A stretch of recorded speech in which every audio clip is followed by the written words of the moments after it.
Clicking live. Clicking live with the squeaky Live. flow. Clicking live. Clicking live with the squeaky flow. Knock you down like a domino. Yo, yo, yo. Uh-oh. Okay. Back in Oh, we're grade live. school, they taught me how to flow. Now I'm making records like a seasoned pro. Oh! Whoa, whoa. Okay. Hey, Eric's Yeah. not stuttering, so don't even accuse him. Do you have that sound already? Oh, no, I didn't put it on here yet. Yeah, I haven't had a chance to update my stream deck. Should put it on. TikTok's on the rock. What are we doing, man? What are we doing? We're just goofing off like amateurs. We're supposed to have like tight intros. Yes. You're supposed to play some amazing music like my music. My soundtrack, which is called you could have something like that.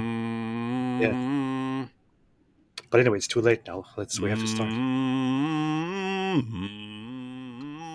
Probably still haven't listened to that song, have you? No.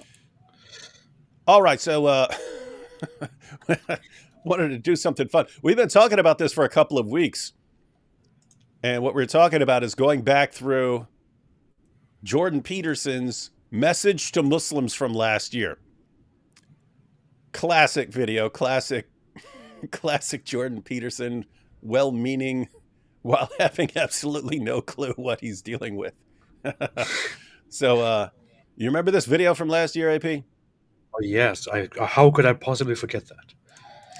Yeah, and find the pen pal. Don't give away the solution to all of the world's problems. We should just play clips of like every violent encounter between the protesters and whoever else, and just play Jordan Peterson's "Get a pen, pal." Yeah, there should be clips like that of like showing the two sides fighting brutally, killing each other, and then he just appears out of nowhere. How about find a pen pal? Yeah. How about no? Yeah. All right, so we're going to go through Jordan Peterson's video from last year, where he meant well, but didn't know what he was dealing with. But AP, let's make sure everyone is up to date on what's been going on. So for anyone who's been on Mars, what's been going on? Give us a quick rundown, because you've been covering the stuff when I've been sleeping. Yes. You've been going live. So what's been going on? What's the latest? What you got? What's the deal? So we are in the how long has it been? 1, 2, 3, a third, fourth, almost week of this of a war. Clean your room and make your bed, Muhammad. Of a war that started several weeks ago, which is now called the Israel-Hamas War 2023, which started with Hamas invading as a surprise Israel and shooting down civilians, abducting them, torturing them, burning homes down, raping, taking hostages, and so on. Israel had a very firm response and immediately declared war, have been bombing Gaza since, and just 2 days ago, they finally started the ground operation and went into Gaza, where they are now operating and trying to take, village by village, district by district. Which is what Mohammed Hijab told them to do. He said, if they're real men, they'll do a ground invasion, not just drop bombs. They'll do a ground invasion and go face off man to man. Yes, and that's what they're doing right now. So the IDF is doing, just to be clear, the IDF, the Israeli Defense Forces, are doing exactly what Dawah champ Mohammed Hijab told them to do.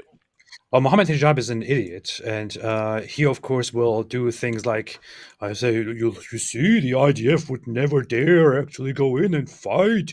You see, they're cowards, they're scared. I mean, why would you say dumb stuff like that? And when it's quite clear that they will probably eventually go down there and start operating. What is his excuse now? Is he going to complain about that too now? Is he going to complain about that and say... He'll be on there again. Shame on them for invading and facing up. They should just drop bombs like real men. It's like... So now they are actually in there, and it's a very difficult, very risky operation that is ongoing. We talked about this yesterday on my stream, Gaza is incredibly densely populated. Going in there, going Nightmare. between buildings into homes, possibly people are hiding everywhere. Hamas masquerading as civilians are hiding everywhere. It's a nightmare. It could be very, very, very bad. But Israel is very determined in going in there and taking out Hamas, finishing them completely, Hmm. and possibly installing a new government there and building a very secure separation between Gaza and Israel. I guess what they're trying to do is now to it didn't work this way. Let them self-govern and have this safe zone.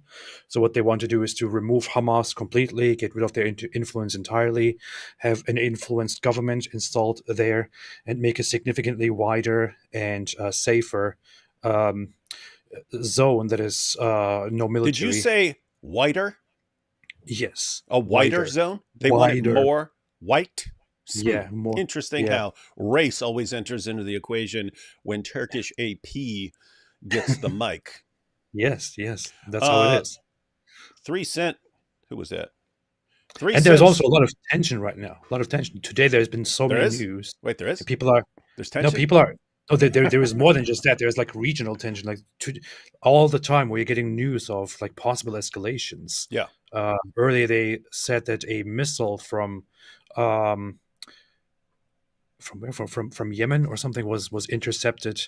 Oh, yeah, I Uh, saw that. yeah, and was aimed at Israel. And now Jordan stepped in, and Jordan asked America for help in, uh, anti-air or anti-missile defenses and things like that. So it's like things are getting really, really heated at the moment, and everyone is kind of on edge, fearing it could lead to a greater war. But so Um, far, we're good. 3 cents asked what the movie I mentioned yesterday was with Clint Eastwood. That was Unforgiven. Unforgiven. And for anyone who wants to watch what I referred to, just look for the ending scene. That's where Clint Eastwood comes out and he tells everyone that he's going to massacre all of them if they take a shot at him. Anyway, it's a It's cool. pretty tough scene. That Did sounds y'all cool. see what's happening in Turkestan? Yes, I did. Yes, In we have fact, seen matter of fact, let me go and pull this up real quick. a Latest peaceful. from Turkestan. Look at this. AP's got his own news agency, Moscow, according to AP. Yeah.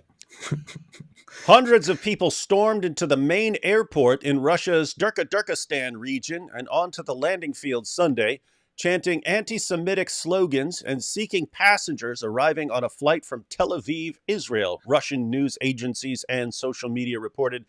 Russian news reports said the crowd surrounded the airliner, which belonged to Russian carrier Red Wings. Authorities closed the airport in Makhachkala, the Yeah. capital of the predominantly Muslim region, and police converged on the facility. Turkestan's Ministry of Health said more than 20 people were injured, with 2 in critical condition. It said the injured included police officers and civilians. Yeah. Video on social media showed some in the crowd waving Palestinian flags and others trying to overturn a police car. Anti-Semitic slogans can be heard being shouted, and some in the crowd examined the passports of arriving passengers, apparently in an attempt to identify those who were Israeli. Why would they want to be identifying those who are Israeli? Isn't that weird? No idea. It's all just it looks like they're just looking for peace there. That's what it looks like. They were apparently going from in the transport cars from the airports, from car to car, going everywhere around trying to find Israelis, saying like death to Jews, doing the whole Haibar, yeah, Yehud thing from the river to the sea. And why would they do this? Does it look like it looks like it's all just about some political stuff, right? Right? It's definitely not about hating Jews or about Islam, right, David? No, can't be. Can't be. No. Although there is stuff like this. It was narrated that Abu Hurairah said, the Messenger of Allah said, the hour will not begin until the Muslims fight the Jews, and the Muslims will kill them, and a Jew until a Jew hides behind a rock or tree, and the rock or tree will say, "Oh, Muslim, oh, slave of Allah, there's a Jew behind me. Come and kill him." You're just taking this out of context. Yeah, in context, it's all a joke. Muhammad is telling a joke. Yeah, he was basically, he was pulling a prank. He was saying, "Hey, I have to tell you something," and then later he said, "I'm just kidding, guys." That's actually the context behind this. Yeah. All right. Let's. Oops. And what is just so annoying about all of this? People don't understand. Lots of people, even those who talk about the political aspects of all of this, don't understand the influence that Islam has in everything that is happening right now. I mean, Islam is a major root cause of this. No, it's just freedom fighters. Otherwise, why do you see Muslims everywhere like, stand up and shout Islamic slogans? Right? But they don't want to talk about it. 7 years ago, Boston College School of Theology professor Natanya G. Geelong Best did 90 lectures on YouTube. A, Islam for Catholics 101, and B, Muslim women and Islamic law. These are so incredibly cringy. Well, almost everything put out by college professors having anything to do with Islam is generally pretty cringy. Quite often, yes.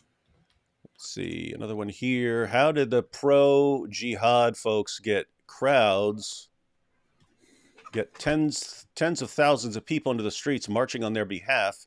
How do we get lots of people marching? How do we get lots of people marching for Israel?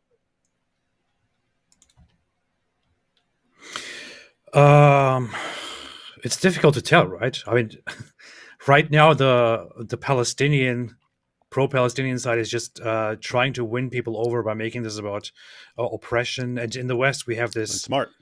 They had this thing where people think, "Oh, I need to speak up for the oppressed. I need to speak up for for those who, the less fortunate." And this is a matter of compassion. And then you have a bunch of people out there, a bunch of idiots, useful idiots, go out there and say, "Free, free Palestine! Look, everyone is saying it right now. My favorite celebrity is saying Free Palestine right now. So how about I should say that too? Free, free Palestine! Don't you know what Israel is doing?" And this super cool, all the super cool kids on campus are yelling "Free Palestine," so I'll do it too, and then I could be part of the cool group, and I could be a true freedom fighter, even though all I'm doing is running and ranting about Jews. Yeah, see, I'm a good guy.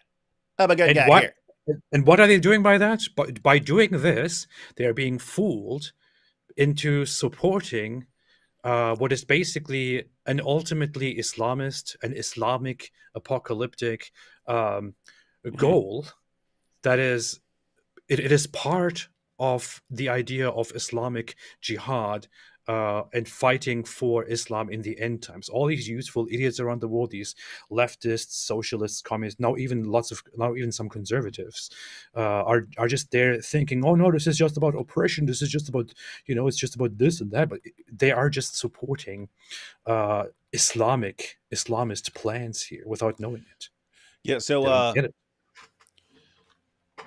So the question is, how do we get lots of people marching for Israel? And well, in an interesting turn of events, we had a showdown between the Black Hebrew Israelites and protesters for Palestine. Did everyone catch this on Twitter? That's ridiculous. Hang on. Hey, check it now, guys. For anyone who doesn't know, there's a weird cult in the U.S. It's spread other places now, but mainly in the U.S. There's this weird cult that believes that that Black Americans are actually, at least certain ones that came here on slave ships, are actually the true Jews. So they believe that they're the true Israelis, the true children of Israel, who at times when Jews were expelled from Israel, they went down to Africa, and then they ended up on slave ships, and now they're over here. But they're the true Jews, and the people who are in Israel now are imposters. So these guys do not like Jews either. And so you'd think that they'd be on the same side with the Palestinian protesters, the people yelling "Free, free Palestine." Turns out they didn't get along very well. And so here's video from Chicago, ladies and gentlemen.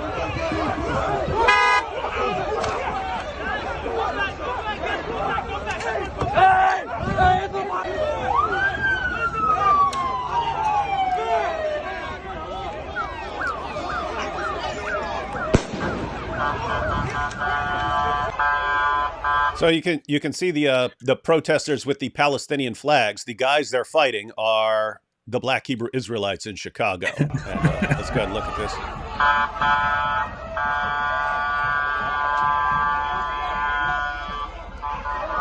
So those are the Black Hebrew Israelites are now on the other side of the street there.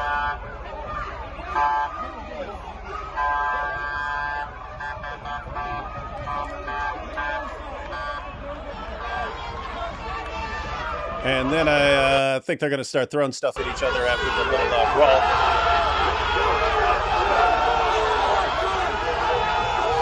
This is so funny. This is really, really interesting, man. I mean, two groups that really, really, really hate Jews. and they're screaming at each other from opposite sides of the street. That is weird. Yeah, this would be interesting if police didn't break this up, because the Black Hebrew Israelites look like they're outnumbered by the protesters, but I would guess that they're significantly tougher man on man than the protesters are. Yeah, let's see what hey, got that protester flipping the bird, man.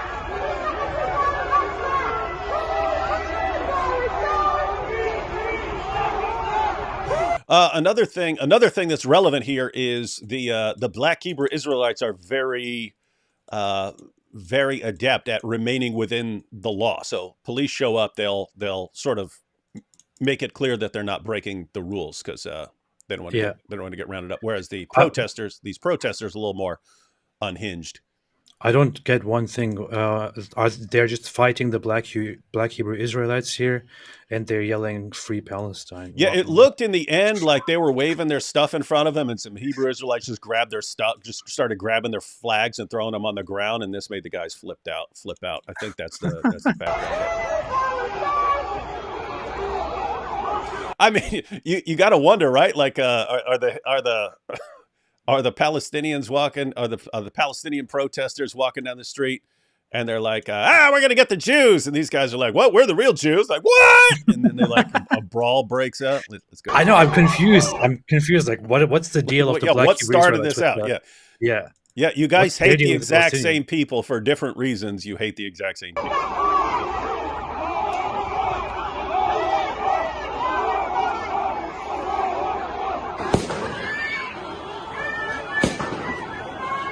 Look at this. Look how deep they are. Bunch of lunatics.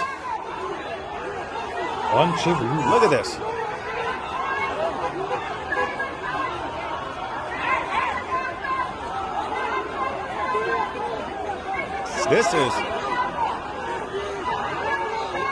It's crazy. It's like everywhere around the world, man. They're showing up 20, 30, 40, 50,000 deep.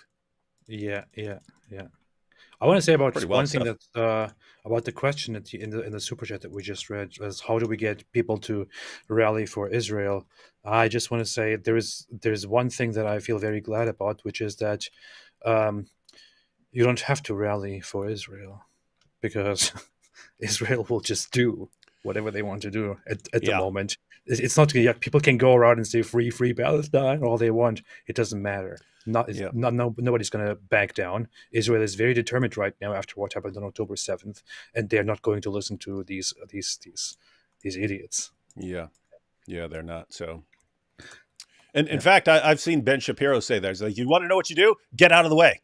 Right? You want to know how you get support? Get out of the way. Stop interfering. So Baptist Barbie here says, have to pay my weekly jizya. Thank you. Thank you, Mossad Barbie. Last snack bar to AP's Lord and Savior Muhammad. Joking. Gosh. What is this? AP, is it turkey or? It is. What is that word there? Is it turkey or Turkey? Oh, this is turkey. Turkey changed the official name of Turkey on the international level because they find Turkey offensive, and they said we should be called Turkey, so which is the Turkish version. So that's what they did, and now nations and some respectful people respect that and say Turkey, but to me it's Turkey. It's just Turkey. Don't be ridiculous. Don't be ridiculous.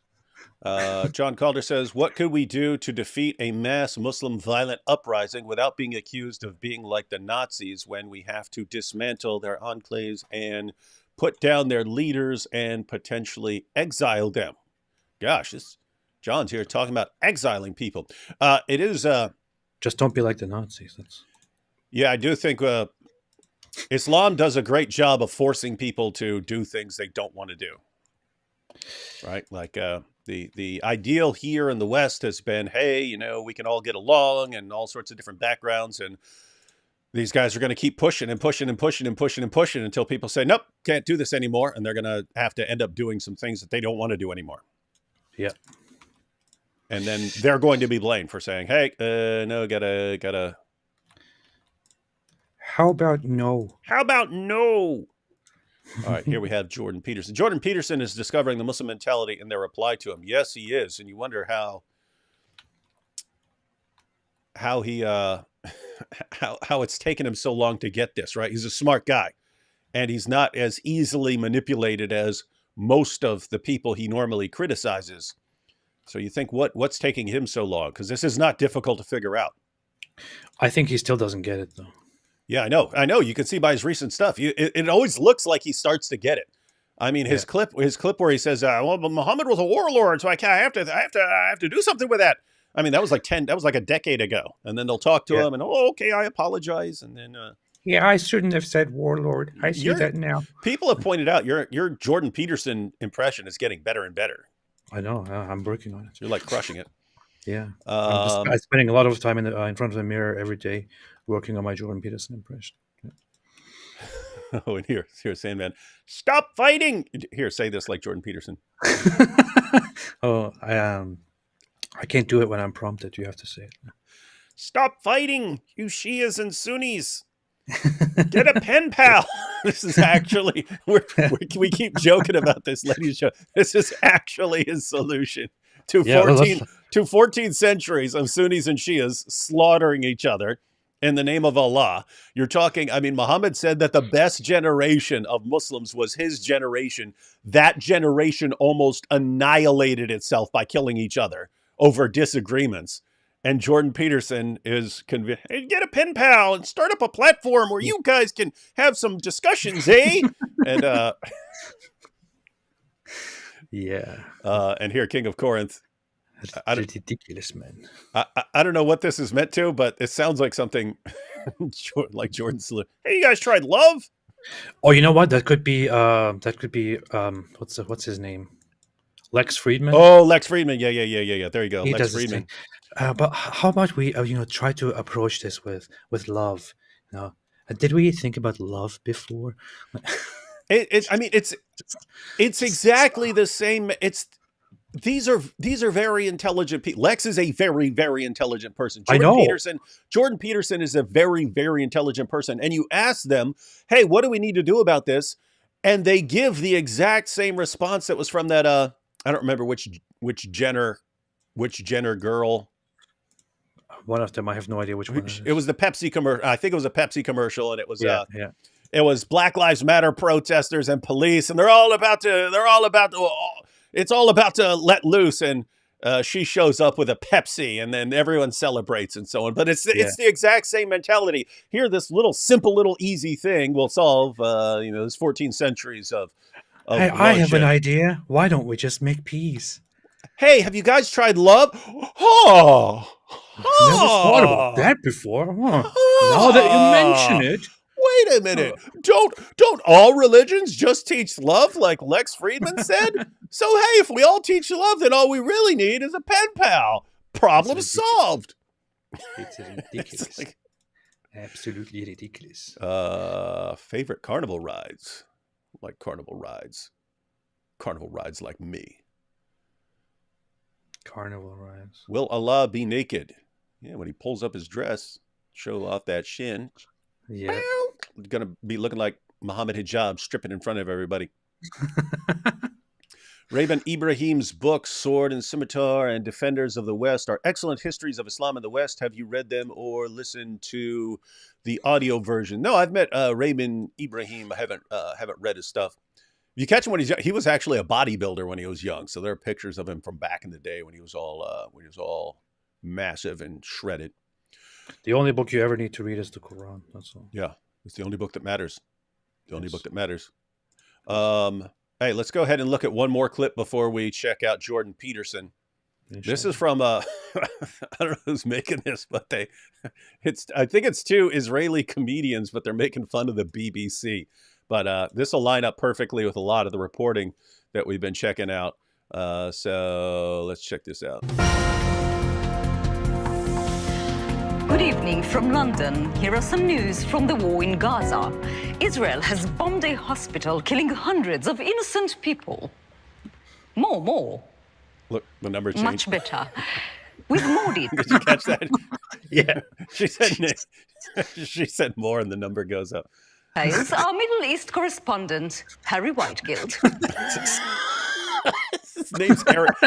His name's Harry Whitegilt. Who are these people? Who did this? I don't know. They're just joking, but I don't know who they are.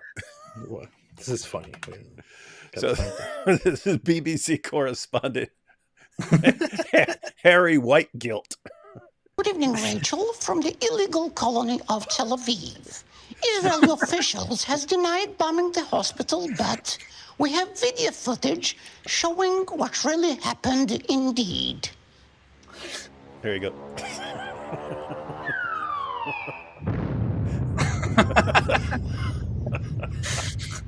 Absolutely shocking, Harry. Yeah, we got this video from Hamas. They put BBC News, we love Hamas across the screen. We got this video from Hamas. The most credible, not terrorist organization in the world. I'm sorry, Rachel, I've got some terrible news. The United States Pentagon says it has evidence Israel did not bomb the hospital. Wait, what? What? Well, I guess it's going to be one of those things we can never be sure about. Like how the Jews knew about 9/11 and How did the Jews knew about 9/11? not go to work that day.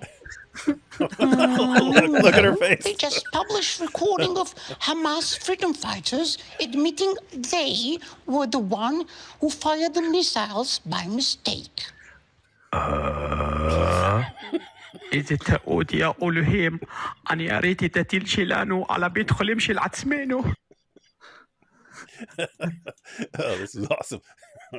Oh boy. يلا بسيدر لو نرى أولي هيو شما كما هو مهم كذا ضحيم يعني تل عسل تل بصل Well, I guess we'll never know exactly what happened.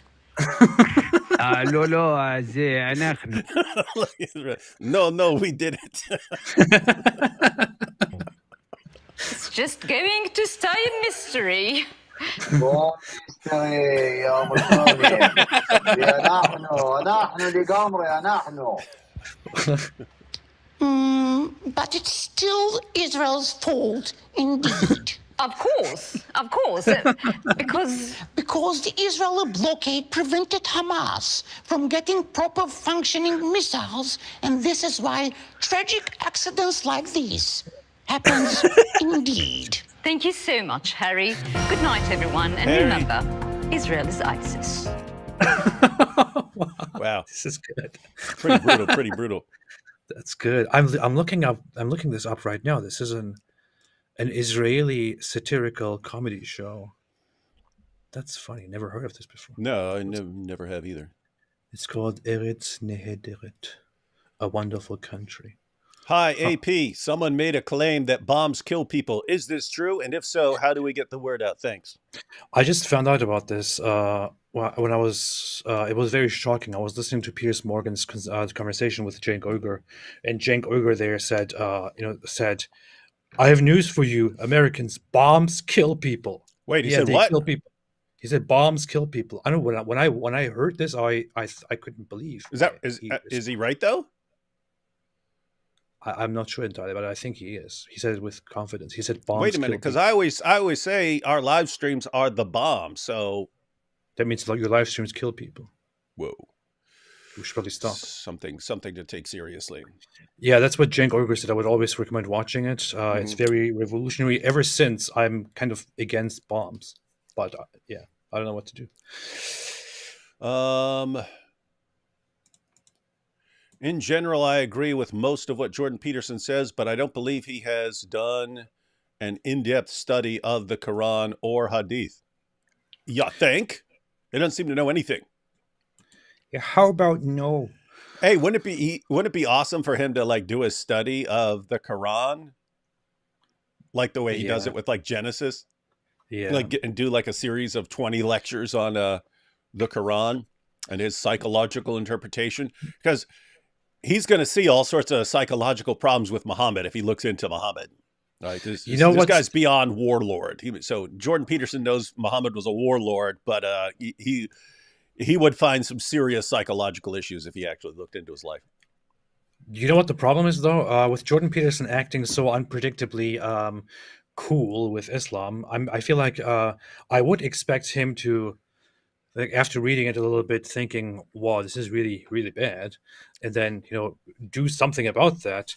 But I feel like we would be surprised, and he would shockingly try to take the Quran and all the violent, hateful, messed up, ignorant stuff in it, and he would try to interpret it in some in a deeper way and make something different out of it, because he just doesn't want to acknowledge that Islam is a big problem.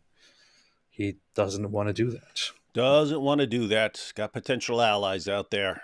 Here we got this Mercedes fan who keeps sending us super chats. May Allah reunite you and AP and Jahannam Kafir. Why? We're right here. We're right here. Inshallah. But I think he's quoting a Quran verse here. Oh, yeah. I'll worry about later. That's very mean. He started it. I just finished it. Stefan says, how about a debate between AP as Jordan Peterson and David as Mike Wingeling on achieving peace? That would be a good one. What would Jordan Peterson say? What would he say? I don't know. How about find a pen pal? That's what he would say. Yeah. Heidly ho, neighbor.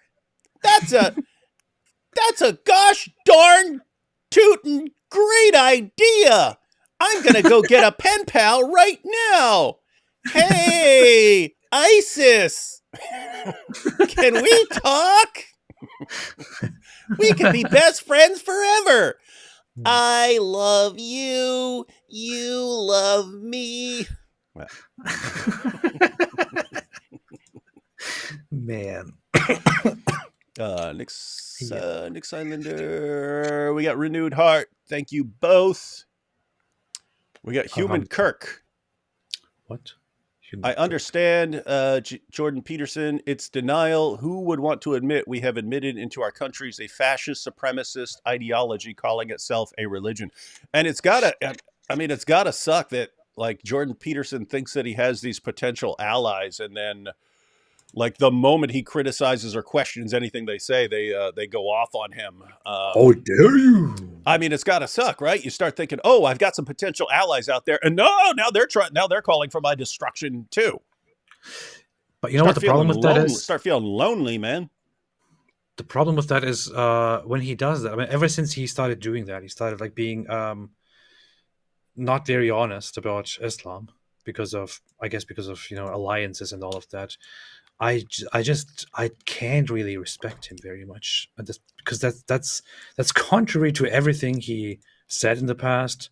That's contrary to how a person with integrity, as he propagated it for so long, should act. I don't know. It's very disappointing. Yeah, maybe we should maybe we should watch the video so people can see what we're talking about here. John H. says, Jordan Peterson is a classic conservative and hopes the Muslims will come around to reason and logic. And we've seen this over and over again. We've brought it up over and over again that the issue is if you're basing your view of Islam on some Muslim friends that you've had, or I mean, he's an academic, so Muslim professors and Muslim students, you think, wait, like I know some really nice Muslims, so Islam can't be the problem. It must be some people messing with it or misrepresenting it or something like that. And we're like, no, read the sources here. We got some issues here. Got a few issues here. And nope, can't believe that. AP. Yes. AP Jordan Peterson request. How about no? I don't buy your Pepsi. That's good. I don't buy your Pepsi. I don't buy your Pepsi. Pepsi. Giovanni says, hi, sweetie pies. That's us. Yeah. Cool. Let's see. Did you already see the short video? Russian airport stormed by pro-Palestine protesters heading to the gates with departure around the time. Yeah, we read a little bit of the article, but yeah, there are videos of that stuff going on. Yeah. And two more quick super chats here, and then we'll check out the video. The beautiful and wise Muhammad Hijab introduced Andrew Tate as a controversial figure on their podcast. Doesn't Andrew Tate have an Oxford degree? Hey, we should check that out. If he introduced him as a controversial figure, and yet he complained when Piers Morgan introduced him as a controversial figure, that would be a bit inconsistent. Matter of fact, AP, that might be a good little Twitter video. We'll have to check it out. To be fair, Andrew Tate doesn't have any degrees except his PhD. Yeah, he said they both got PhD. No, actually, he's got a PhD. Hijab doesn't yet, but he's working on one, so he'll eventually catch up. PhD. Hadith says Muslims will kill Jews with kindness. Yeah, that's what it means. Come kill him with kindness. Yeah. All right, let's go ahead and check out some Jordan Peterson. So, guys, again, this is from, I think this was last July. It's last June or July of last year, something like that. And this is when Jordan Peterson had been having some interactions with Muslims, and they were really, really liking him because Jordan Peterson and the Ben Shapiros and so on, they're criticizing a lot of the LGBTQ stuff, the trans stuff, and Muslims were sort of cheering them on and so on. So Jordan Peterson realized that I've got an opportunity to build some bridges here, and decided to build some bridges. And it's interesting because I know exactly what Jordan Peterson is trying to do here, and I could have told him exactly why. This is not going to work, but let's go ahead and check out. So this is from a little over a year ago. It's from July 2022. Yeah. July of last year. And we're going to see how this video has aged in 1 year. Inshallah. Hi, all. How you doing? I've been informed by many sources and also observed online, not least because of my discussions with a variety of Muslim thinkers, supporters, and critics, that I have developed an audience in the Muslim world. You catch that? He's caught on that he has a ton of Muslim fans. He has a Muslim audience. Yeah. Okay. That's good. That's good to know, right? Yeah. He's heard he has a big Muslim audience. All right. Great. Okay. Wow. I would first like to say that You're crushing it, man. That's funny because I think of myself more as the impersonation guy. That you're crushing Jordan Peterson, man. not be more pleased or honored that such is the case. It has been so heartening to see that my biblical lectures, for example, attracted a large Muslim audience, and that the comments from the Muslim watchers and listeners to my YouTube channel and podcast have been so extraordinarily positive.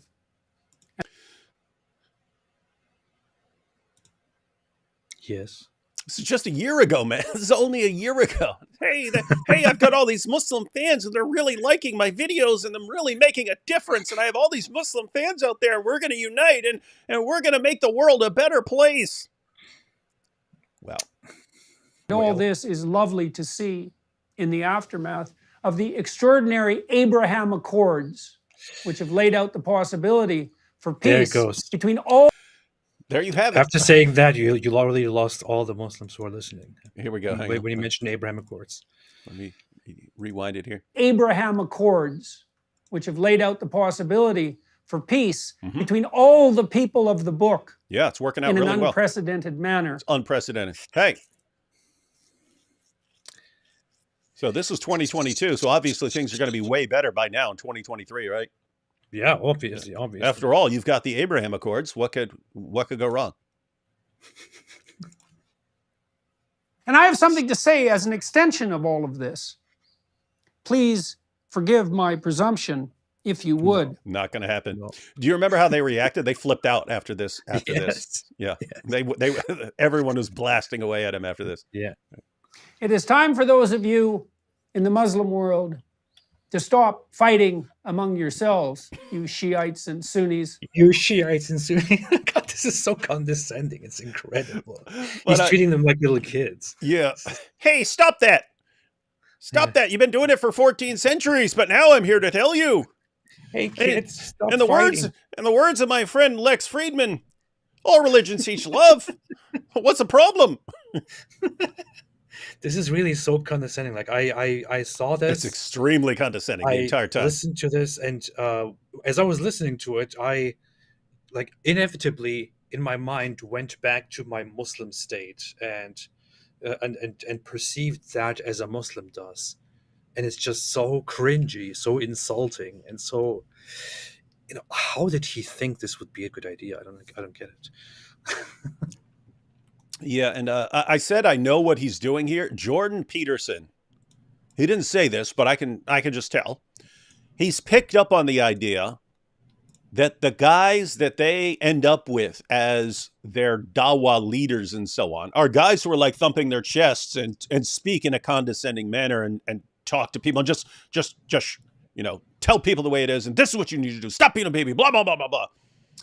You can think of Andrew Tate, right? Andrew Tate just jumps on there. Oh, everyone's a loser. I'm a winner. Blah blah blah. And Muslims, we love you, Andrew Tate. So Jordan Peterson is thinking, oh, well, I can be that, and I could be that father figure they're all looking for, and I can be their dad, and tell them, hey, this is what you're going to do. You Sunnis and Shias, stop doing that. Stop doing that. I'll tell you what to do. And not realizing, no, you are an outsider telling them what to do, Jordan Peterson. And yes. Yeah, they may have liked some of your points dealing with LGBTQ stuff or trans stuff or something like that. That does not mean you get the pass to boss them around.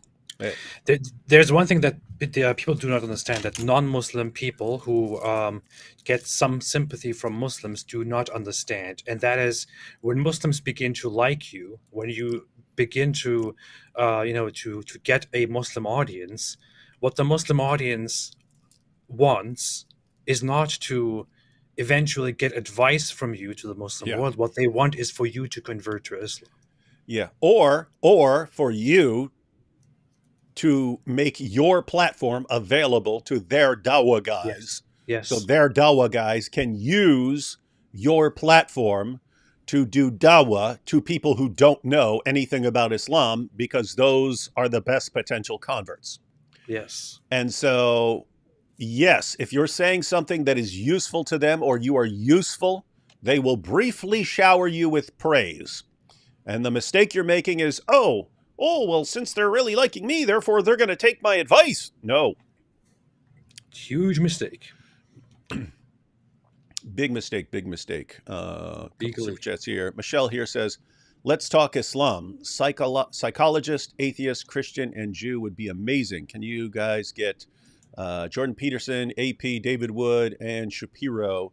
No, that would not happen. Because the moment any of these guys were having a conversation with us, it would they get blasted even more by the Dawah crew. Look what they did. Look what they did.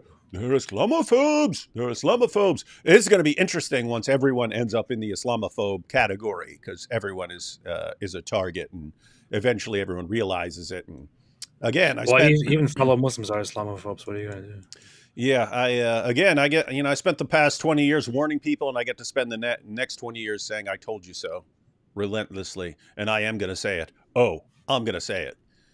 Bella says, you guys think that years of abuse by media on Jordan Peterson did too much irreparable damage to his reasoning. Yes, that's actually part of it. It's just a human tendency. It's Jordan Peterson you think, oh, he's an expert in psychology, therefore he's not susceptible to this sort of thing. No, he's susceptible to it too. You would just think that he could spot it in himself.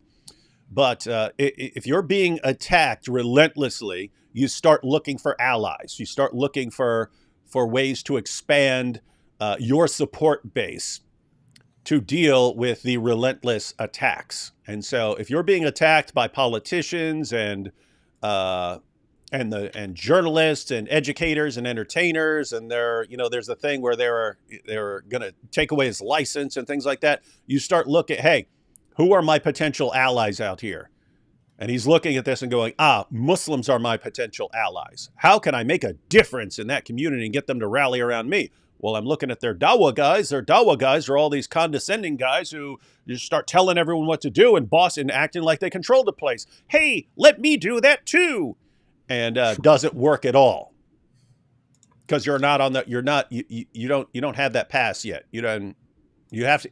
If he had converted to Islam, then he would get that pass. And so, hey, yeah. Jordan, if you want to do something, if you want to do what you're obviously trying to do, just tell them that you're really impressed by Muhammad, and after you went ahead and read the Quran after years, and you see how powerful it is, and it's just amazing. You're converting to Islam. You will have an instant more than billion loyal followers, Jordan. Yes. And he has to say. Go ahead. Oh, and I was going to say, and then you would have people who are going to block you from criticism from the media and so on. So the media says, oh, look at Jordan Peterson, and nope, they'll get shouted down. They'll get shouted down by your followers. So that's how you get your pass, Jordan. Safest thing to do, I would say, is to say something like, I'm a non-Muslim, but I have nothing but respect for Islam. I'm a non-Muslim, but Muhammad was an amazing person, peacemaker, this and that. You will instantly get boosted. It's going to be amazing. Or next best thing to one of those options would be right now, after taking a closer look, I decided that Hamas are the good guys, eh? And then instant billion plus followers. Inshallah. Michelle here said, thank you guys for the great work. Enjoy the shows. By the way, why are you stuttering? This is clearly directed to you, AP, because I wasn't stuttering. And you're the one who's quiet, and that means stuttering in Muhammad Hijab's book. Man. All right, back to our good friend Jordan. And also time to stop regarding the Christians, and even more specifically, the Jews, as your enemies. Why? I can't watch 10 seconds of this. It's so like you could sit here and think, okay, this is what a Canadian college professor would think. Yeah, is the case.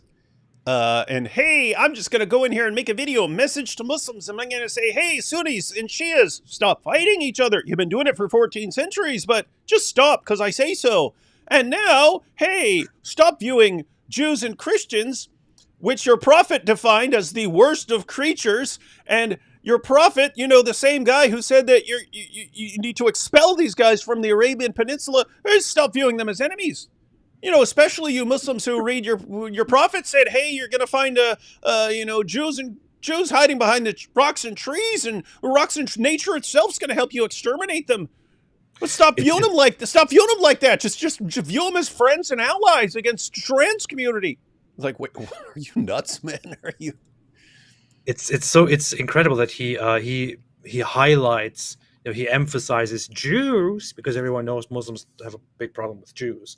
He emphasizes that, and it already sounds very problematic when he does this. But it actually gets worse when you keep listening, where he mentions Jews again. All right, so let me just back gets this worse. up a little bit. Okay. It just gets worse. Yourselves, you Shiites and Sunnis. You Shiites and Sunnis. And also time to stop regarding the Christians, and even more specifically, the Jews as your enemies. This aged well. Why? Not least because you have the enemy located in the wrong place. First, The Jews aren't your enemies. Your enemy is some sort of internal spiritual. Let's see. the best place to find Satan, let's say, is in your nose. Or when you feel peeing in your ear. It's not something from Muhammad Hijab's golden showers. No, that's Satan, according to Prophet Muhammad. Peace be upon him. This is awesome. Is within. If you think the true enemy is in someone else's heart, then you haven't thought nearly long enough about the darkness within. And you have therefore fallen prey to the most subtle temptation of the ancient demonic spirit. You idiots. So you're... Well, there you have it, ladies and gentlemen. Stop viewing your enemies as the people Muhammad defined as your enemies, and just go with the guys, the little devil sleeping in your nose. Makes sense. Why not? Gotta be. Best bet on the spiritual warfare front is to make of yourself and your Muslim practice something so admirable that the light shining from your well-constituted psyches and productive, generous, and wise actions is so intense that people convert to your faith from sheer admiration. That's not how it works. You're supposed to be loud and yell and say, Islam is strong! Islam is strong! That's Guys, did everyone catch what he just said? Hey, stop viewing. You Sunnis, stop viewing Shias as your enemy. Shias, stop viewing Sunnis as your enemy. And both you, Sunnis and Shias, stop viewing Jews and Christians as your enemy and start looking for Satan within you, within yourself. And then focus on defeating Satan within you and make your behavior so admirable that people will convert to your religion because of sheer admiration at your wonderful, wonderful behavior. This is Jordan Peterson explaining how Muslims should be doing things right now. And remember, what did Ali Dawa say recently? Ali Dawa said that Islam is popular now. People want to convert to Islam because of its intolerance. It's intolerance. Yeah. So different ideas there. And so you've got Jordan Peterson talking here. And then, of course, after the recent the October 7th attacks, then, when he said, give them hell, Netanyahu. And then, I mean, I'm not talking about random Dawa guys. Sheikh Yasser Qadi told him to die in his rage. Oh, yeah. Told him to die in his rage. That's how Ali Dawa talks to us. Right? This is Sheikh Yasser Qadi responding to Jordan Peterson, whom all these Muslims very, very short time ago viewed as an ally. And now die in your rage. I don't realize how quickly these guys will absolutely turn on you for saying the wrong thing at any point. Cedric here says, not to belittle the PPS Small podcast, but wouldn't AP prefer to speak to Pierce Morgan at this point? Oh, PP Small. What's the... Is that PBD supposed? Is that a joke? Maybe. On PBD? I guess so. PP Small. Yeah, no, I would do that. I would definitely do that. I think Pierce Morgan's platform would be very, very good, and people need to recognize and take seriously the whole Islamic aspect of this stuff. I would definitely like to take that there, but I don't think he would like that. Hashtag never stutter. Nice. Benjamin says, hey, David and AP, do you think Islam can be reformed to be more peaceful and also compatible with the West? No. Yeah, look at what you said here. Islam. No. If you say, can a Muslim be reformed, and can a Muslim be peaceful, and can a Muslim be compatible with the West? Sure, as an individual, you can if as an individual, you're free to interpret things however you want, although other Muslims are going to say you're not in the Muslim category because you're not submitting properly. You do have different groups with different levels of aggressiveness, but there's just this ongoing problem that the clearest passages in their most respected sources tend to call for things like massacring Jews, subjugating the entire world. So the further you reform, the less Islamic you are in that sense. And then there will just always there will be a Muslim community saying, look, they're compromising, they're not real Muslims. And then they become the enemies too. Alhamdulillah. And so I think the closest thing you can have to this is, if you look at the pattern of conduct from Muhammad, who was the pattern of conduct, when he was completely outnumbered and didn't have political power, then his message was to advocate a kind of peace and tolerance where Allah's the final judge. Hey, let's not fight. That message changed once he was strong enough to fight. And so in theory, if the Muslim community is too weak to subjugate, then it's not nearly as dangerous as when they're strong enough to fight. So I think that's your best bet. But yeah, the more Islam is reformed, the less it is Islam. Because again, Islam just means submission. It's submission, and it doesn't just say that you must submit to Allah. It tells you how to submit to Allah, and you submit to Allah according to the Quran by unquestioningly obeying everything Muhammad says. That's it. That's Surah 4, verse 65. You submit to Allah by unquestioningly obeying everything Muhammad says and not questioning it, not even having any resistance in your heart. And as long as that is what Islam is, I don't think the world's going to have too much rest from problems. You spent so much time answering this question. I just said it. I said no. That's it. One word. Yeah. I must have zoned out when you said that. It's funny everyone's using this guy. She was 9 years old. She was 9 years old. Said, why are you stuttering? She was 9 years old. Why are you stuttering? She was 9 years old. Eddie says, first super chat ever. What made Muhammad so persuasive when compared to other cults of his time? You may have a different view on this, AP, but we happen to know that they were familiar during Muhammad's time with monotheism, and society was, in a sense, ripe for proponents of monotheism to come in and argue for, one God and so on. Muhammad did that, did not make a terribly big splash until the message became, hey, join me and we're going to go around taking everyone's stuff. And if you die while fighting for me, then you get to spend eternity deflowering virgins in paradise. If you survive the battle, then we're going to take all these people's wives and daughters and stuff, and then you get to take them as your sex slaves. Nice. That's when he exploded in popularity. Do you have a different take, or am I right on the money there? Pretty much, yeah, I agree. Yeah. So Muhammad had a better understanding of what really motivates a lot of people.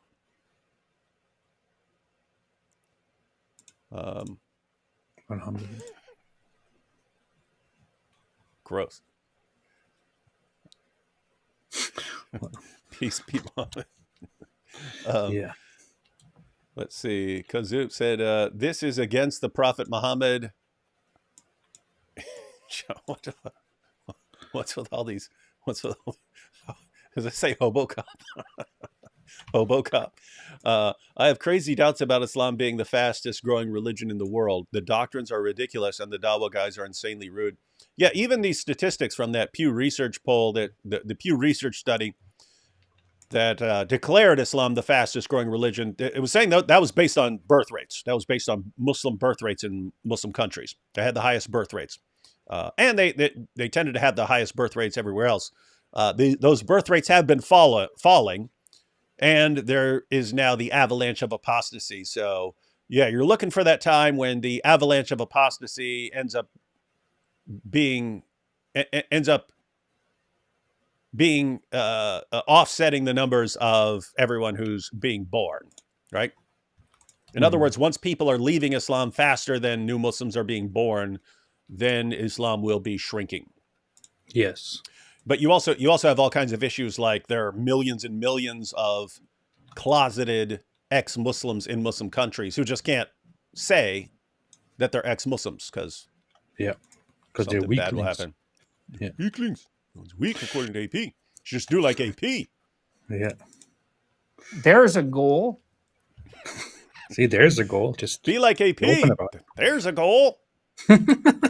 Second, far more unites you with the other people of the book, as your own prophet himself, peace be unto him, for. See, I get to talk down to them as long as I say peace be unto him, then they'll peace be love me. unto him. Let me rewind that again so we can get this. It's all you have to do, Jordan Peterson. It's funny because he had his theory, and his theory just isn't working. There's a goal. Second, far more unites you with the other people of the book, as your own prophet himself, peace be unto him, forthrightly said, than what divides you. For instance, you may think it divides you that your prophet ordered you to violently subjugate them and to make them pay the jizya. But you all believe in God, so who cares? Yeah. My goodness, man. What is this? Believe, for example, in a book. You all believe for... You all believe in a book? Whoa. Whoa. That's amazing. No. Why is he talking about something he doesn't know anything about? I mean, he says you. Well, he's got a point. We all do believe in a book. But he refers to all of them. He says, "You people of the book." It's like Muslims are not people of the book. That's not what they believe. But they do believe in a book. AP. Anyone who believes in a book is on the same page of a different book. He shouldn't he know better than to talk about something he has like literally like little to no clue of? I don't know. Example in God, and believe that you have an ultimate duty to that God. You are. It's so funny. Hey, you believe in a book, and you believe in God, and you believe you have an ultimate duty. Yeah, the duty including to completely wipe out Jews. Like you think you can't just sweep that part. Hey, you all believe in God, so just be on the same page. Wait. They believe God calls them to subjugate us and to exterminate them. So that's not a deal breaker, Jordan? Well, no. Well, no. As long as you believe in God. You're crushing it, man. Let me back this up because it's so awesome. You all believe, for example, in a book. You all believe, for example, in God. That's true. And believe that you have an ultimate duty to that God. You are all followers of a prophetic tradition. And that is a tradition that unites the wisdom of the past with the vision and voice of those willing to see and speak truly and lovingly in the present. Truly and lovingly? Their prophet, hold up. I just got to put it back up on the screen, man. This is so cringy. I just got to put it back up on the screen. It was narrated that Abu Hurairah said, the messenger of Allah said, the hour will not begin until the Muslims fight the Jews, and the Muslims will kill them until a Jew hides behind a rock or a tree, and the rock or tree will say, O Muslim, O slave of Allah, there is a Jew behind me. Come and kill him. That's the prophetic tradition that one of these groups is following. And it's not a deal breaker. You all believe in God. Yeah, you all believe in prophets. Oh my goodness, man! I don't even know what to do with this. That's the thing with Jews, and that's the very explicit one. But then it's also with Christians. It's just you are supposed to subjugate the Christians. And you're supposed to eventually kill the Jews. Except in Arabia, it's so we had Umar bin al-Khattab said that he heard the messenger of Allah say, I shall certainly expel the Jews and Christians from the Arabian Peninsula until I leave only Muslims there. My goodness, why didn't Muhammad say, oh, but we all believe in God and we all believe in a book, so hey, let's all just be friends. Man. These are the kinds of things you can't ignore, Jordan. Can't ignore it, man. Georgie boy. Red Knight decided to start a war. He said, drinking game, take a shot every time David says, notice, or did you catch that? God bless you both. I always enjoy catching these streams. Nice. Fine, Red Knight, play this game. Notice, notice, notice, notice, notice, notice, notice, notice. There. You're going to be unconscious in 5 minutes. Good luck. Good luck. And you are all threatened, in a very real sense, by the system of vengeful Luciferian ideas that currently confronts all that is transcendent, traditional, and valuable on the sexual front, on the familial front, on the conceptual front, on the psychological and sociological front, and, in the final analysis, on the theological front. By the way, Muslims don't have the same beliefs about abortion. So when he says, I guess that's what he means by the conceptual, yeah. But Muslims don't really have the very same beliefs and don't have that much emphasis on the whole abortion issue. Yeah, you see what he's doing here, though, everyone? He just, hey, you guys should, saying we should unite because we have a common enemy. Yeah. Hey, you're all being attacked. You're all being attacked, and therefore you should lay aside your differences and unite against your common enemy that's coming to attack you all. And yeah, there are situations where you would want to align with other groups when you have a common enemy. It's just in my mind, when one group wants to subjugate or exterminate the other groups, that's kind of a deal breaker for me. This is just disgusting to me. Like I stand, I'm on the side here, and this guy comes out there and is like, "Hey, how about we work together? You all believe in a book." And I'm just sitting there and thinking, so you want to work together with those guys who say once they get what they want, they will kill me. Okay, yeah, sure, why not? I support you. Indeed. Only Mike Winger and his wingalings can save us now. That is true. It's not the wingalings. The wingalings will save us all. Jordan Peterson's message didn't age well. You know what else didn't age well? The strap of the anus. It's the leather strap. The leather strap. We're not talking about a random strap. We're talking about a leather strap here. It's important. It's a leather strap. Yeah. T Turbine says, hi, Matthew 12:31-32. All manner of blasphemy will be forgiven, and any word spoken against the Son will be forgiven. Please compare with Islam. Thanks. I'm not sure exactly what you mean, compare. In terms of spoken against the Son. In terms of what? In terms of the forgiveness and the wrath. I don't know. What is it? I don't know.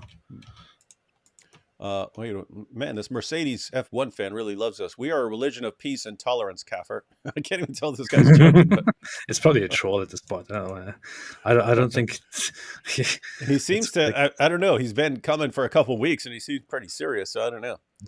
Yeah, you don't underestimate the trolls here. As a psychology professor, JP didn't foresee risk with benzos. I doubt he'd see his thought prison from inside his new fame bubble. Our socialization obscures plenty. Yeah, so I guess the idea here is even people who really study psychology are not immune to the issues they would see in others if they were watching it. Doesn't mean they're somehow immune to them themselves. Yeah. There's nothing really fundamentally wrong with benzos, by the way. It's just the risk associated with it and just the handling of it, and I don't know. AP defends benzos. You heard it here, folks. Everyone should be on benzos according to AP. Yeah. Me and Lorenzo rolling in a benzo. Oh yeah. Where did you get that? Where did you see that somewhere, or what? Did you just think about? That's NWA, man. I know that's NWA, but why? You don't know anything.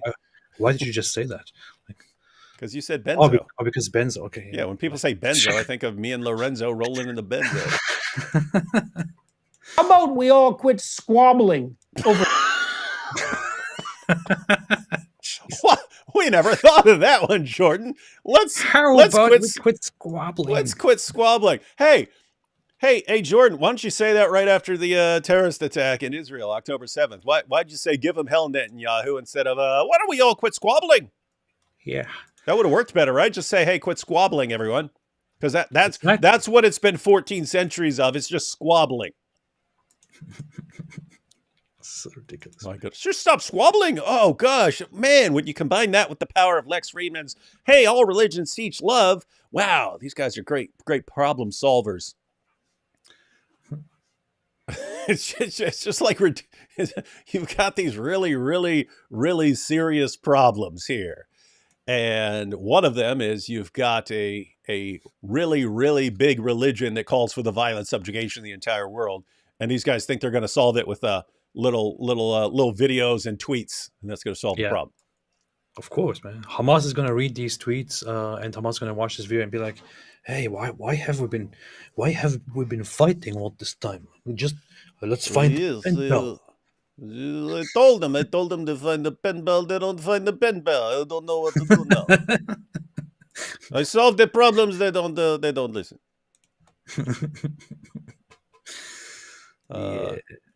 Looking forward to you, Duo, giving JP an Islam 101 lecture. Yeah, he needs it because notice, I mean, this isn't difficult. It's not like, oh, it's so hard to understand. It's not. It's hard to solve. It's easy to understand.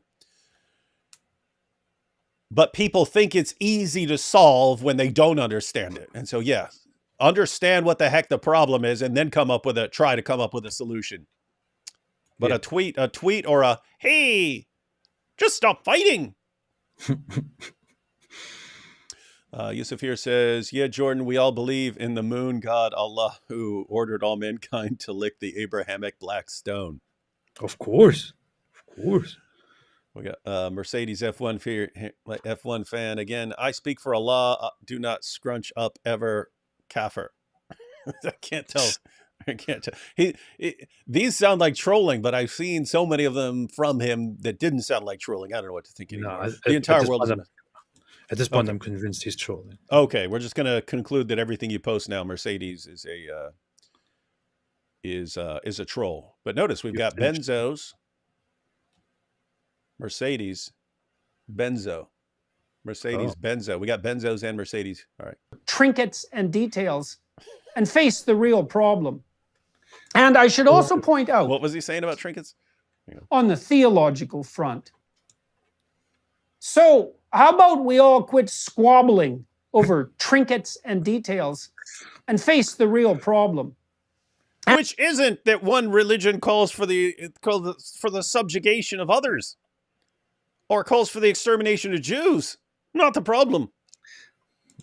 I should also point out that it is not the individual carriers of the woke, politically correct, degenerate, neo-Marxist ideas that should be regarded as the enemy either.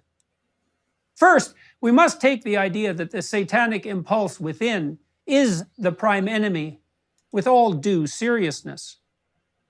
Second, we must understand that even those quite possessed by the spirit of Cain that attracts and drives confused and lost people to the Luciferian ideologies of the materialist utopians are, in the ideal, fully redeemable and only... Nope. That's not how it works. Jordan Peterson just said it's how it works. What do you... The entire time he speaks like... I was trying not to laugh, so I didn't even catch the last part. But go ahead.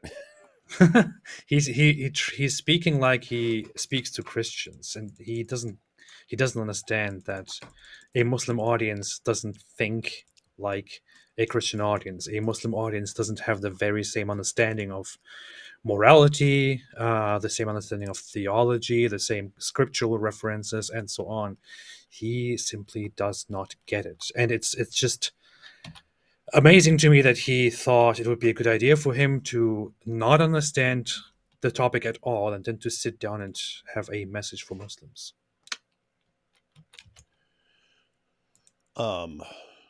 Elvis here, Dr. Elvis says, what should I tell a friend who believes what Sahaja Yoga says about little Mo? They say he is an avatar of God.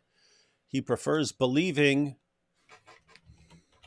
the Sahaja Yoga more than Islamic sources are What not in the the original. world is Sahaja Yoga? I'm guessing some, does that mean yogi? Is that a, hey, boo-boo? Sahaja Yoga is a religion founded in 1970 by Nirmala Srivastava. Nirmala, the revered Immaculate Mother, or simply as Mother by her followers who are called. It's some weird cult, it looks like. I don't know. Okay, yeah, we'd have to find out a little more about the cult. In the meantime, I would just say, just start asking questions. Why you believe that? Why you believe that? Why you believe that person? Because notice, if you're dealing with a person who's going to take this other person as the authority on matters of religion, and that person can then say, notice the parallel, right? So this person or this group is saying, hey, we're teaching this about Muhammad, and it doesn't matter what the actual sources about Muhammad say. It's whatever this person or this group says, that's authoritative. It's the same thing that Muhammad did, right? Muhammad got to simply define Abraham and Moses and Jesus and so on as part of his group. And it didn't matter what the actual sources say. It's whatever Muhammad says. So you're dealing with kind of the same problem. Namely, once you take someone as your unquestionable authority, what do you do with it? So you have to question whether that person is really the authority they believe. And of course they are, yeah. D Wood F1 Troll wants you to eat a Quran cake. Yeah. Well, I would if I were taking him seriously, but now we're thinking that he may be just a troll. Yeah. Michael, may many shins be upon your precious Allah. DJ here says, speaking of a common enemy, I've seen Quran online. Sunni and Shia are all united on this issue, even though they have attacked each other in the past. That's the one thing they say, that hating Jews is the one thing that unites all of them, no matter what kind of Islam they're following, no matter what kind of conflict they're having. They could be in Yemen, they're in the middle of a brutal civil war, but they somehow come together and condemn Israel. And that's why you'll have Hamas letting Iran call shots for them. Yeah. Right. It bridges all divisions, ladies and gentlemen. Yes. Islam may be bad, but Jazael is cool. You know what that is? No, it's probably some weird reference to some music band again. I don't know. Praying for you, AP. Also, get Mike Wingy on. We need him. We do. We need Mike Winger on here. Inshallah, yes. I can solve the crisis. I'll just go give everyone a great big hug. Mike Winger shows up in Gaza with an army of winglings. They start hugging everyone. They're hugging the IDF. They're hugging Hamas. They're hugging everyone. Everyone's hearts melt. Peace in the Middle East, thanks to Mike Winger. That makes sense. I can't imagine that. Yeah, you got it. Why not? San here says, JP doesn't even believe this nonsense, just gave up on preventing Islamization and will peddle whatever can trick them to be peaceful. Truth be damned. Yeah, I don't know. I mean, he seems to have his heart in the right place, just completely deluded in what he thinks will actually be effective. But I have to say, because I understand this. If you're a professor and so on, and you have students and they're Muslim students, and then you have colleagues at the university who are Muslims, and you get along with people, you don't tend to think, oh, the real problem is the sources and so on. Someone's got to be misrepresenting something. Someone's got to be off about all this, because I know lots of Muslims and they all seem like really nice and so on. So I don't know what the problem is. The problem is, everyone absorbed the idea at some point that they need to be attacking other groups and so on. So if I just tell them to stop that, then that'll solve the problem. Yeah, it's going to work. Yeah, definitely. From Carlos and the bulldozer here. Eat a Quran with soy sauce and garlic powder. I eat the Quran. No, I don't need soy sauce or anything. That sounds disgusting. Nope. Don't need it. All right. Partially consumed. Even the committed With garlic student powder. ideologues who have, for example, attacked me and others like me rather viciously are generally, say, 90% or perhaps 80, reasonable and potentially civilized people who could still see the light. But you are not. Muslims, reach across the sectarian divide. Here we go. All right, here's what it all comes down to, ladies and gentlemen. Here's the advice. He's going to solve 14 centuries of bloodbaths with his timeless advice. Let's go. Here we go. The light. Here we go. Here it comes. Muslims, reach across the sectarian divide. Shiites, find a Sunni pen pal.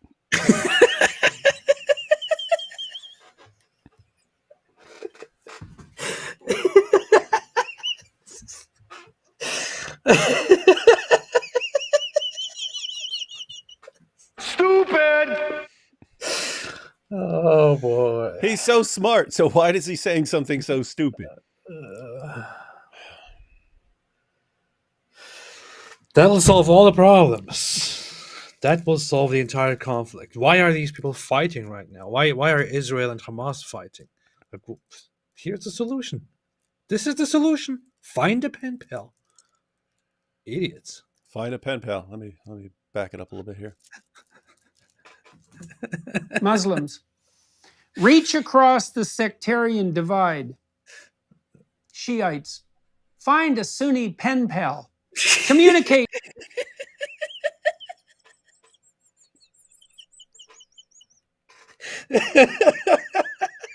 What kind of fantasy world is this? The standard narrative has holes in it. This is so dumb. Dr. Jordan Peterson, what in the world? Get a pen pal. What's wrong with you, man? All right. Let's see if we can actually make it through this. Muslims, reach across the sectarian divide. Shiites, find a Sunni pen pal. Communicate with someone on the other side.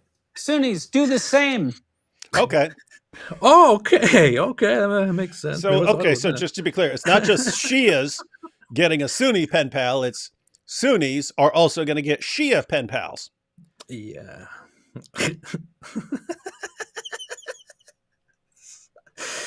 Oh my gosh. This is ridiculous, man. Why did no one else think of this? It's so brilliant.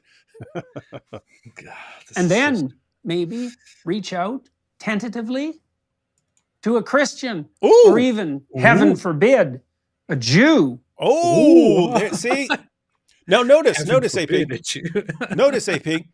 Jordan Peterson said this last year. Guys, Sunnis, get a Shia pen pal. Shias, get a Sunni pen pal. And then once you guys, you got the idea of the pen pal down, you see all the bridges you can build, then get a Christian pen pal. And then a Jewish pen pal. Notice, people didn't listen to him. They wrote him off. They dismissed him. This guy doesn't know what he's talking about. And what did you get? Terrorist attack. How many people followed his advice and all of a sudden got pen pals? No one, not one. Nobody. In the world, zero.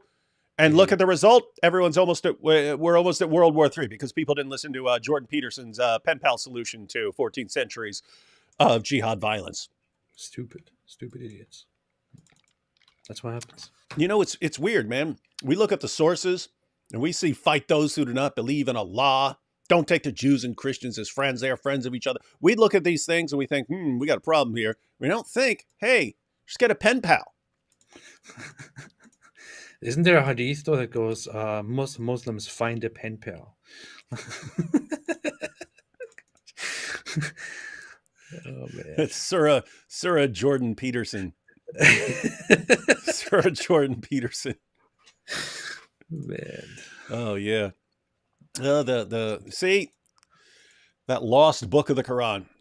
Maz here says, you guys are supporting the genocide of Palestinians. By doing what? By watching Jordan Peterson's video here, apparently. Don't tell me that they are trying to attack Hamas. BS. Thousands of kids dead. Hypocrisy. Yeah.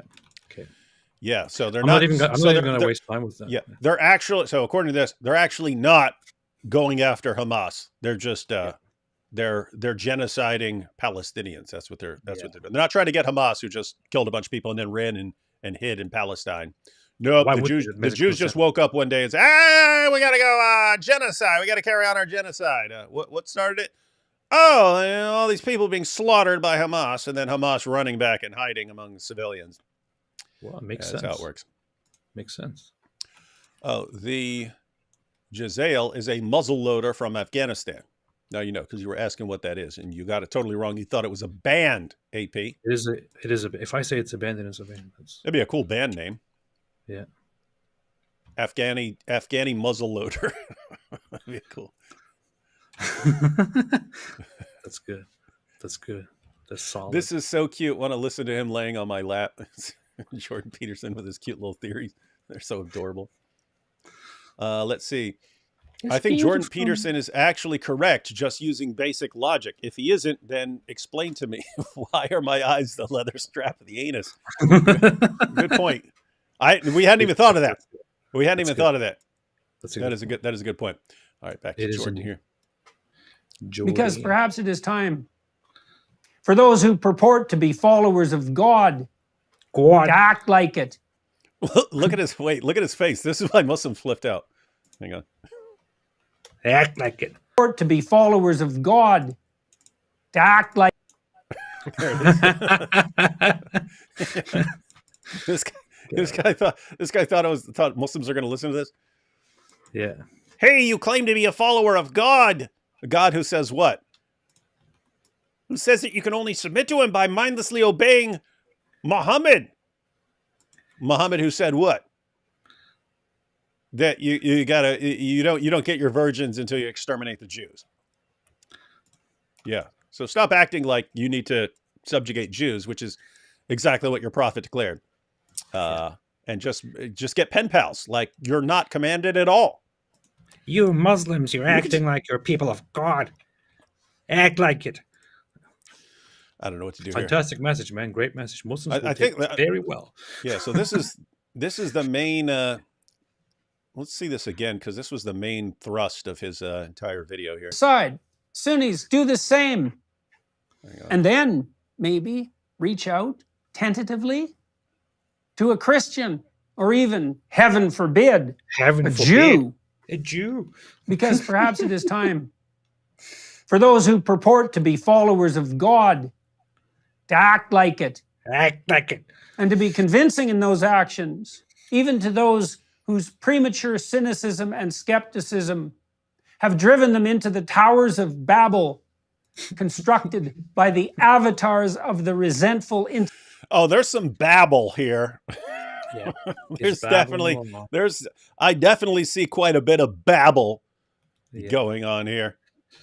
You know what's funny about that to me is that the Tower of Babel plays no role in Islam at all. It's not mentioned in any source. It has no significance. Muslims don't know about the Tower of Babel. So is again another sign that he doesn't know. But I don't know. I seem to see a lot of babble in the Muslim sources, though, AP. So I just got to agree with Jordan Peterson on this one. You are right about that. It's all about the babble. Leah says, right. What are 3 points that Christians should know about Islam? I've noticed that the average Christian, from my experience, doesn't really know very much about Islam.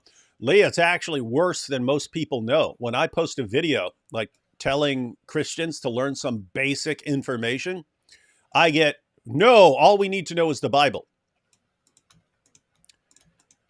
And I've said about 1 trillion times, Islam spreads in 2 main ways. It spreads through physical force, or it spreads in an atmosphere of ignorance where the Muslim preacher can basically lie about anything he wants people to believe.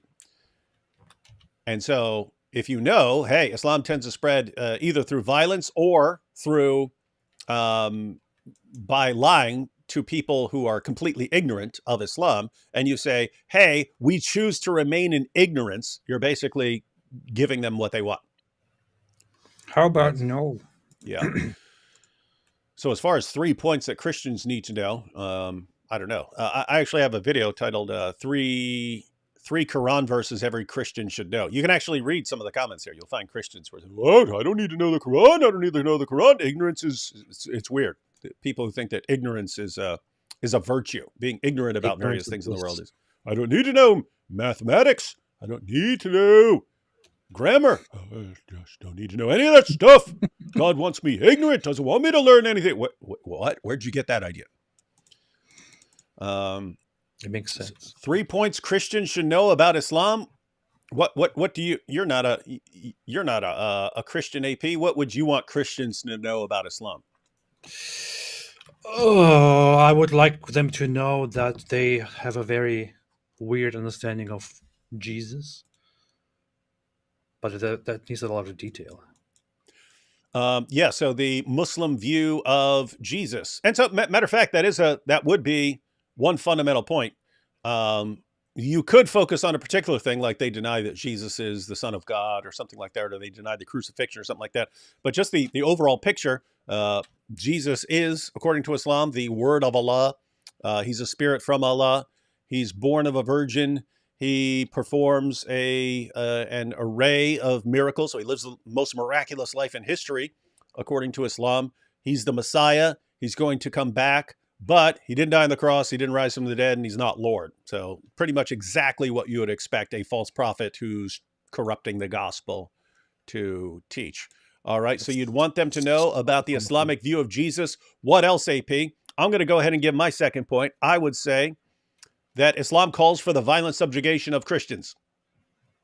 Should that be a good point to know? Yeah, that's very Islamophobic, but yes. Oh, I'm even going to give the third point.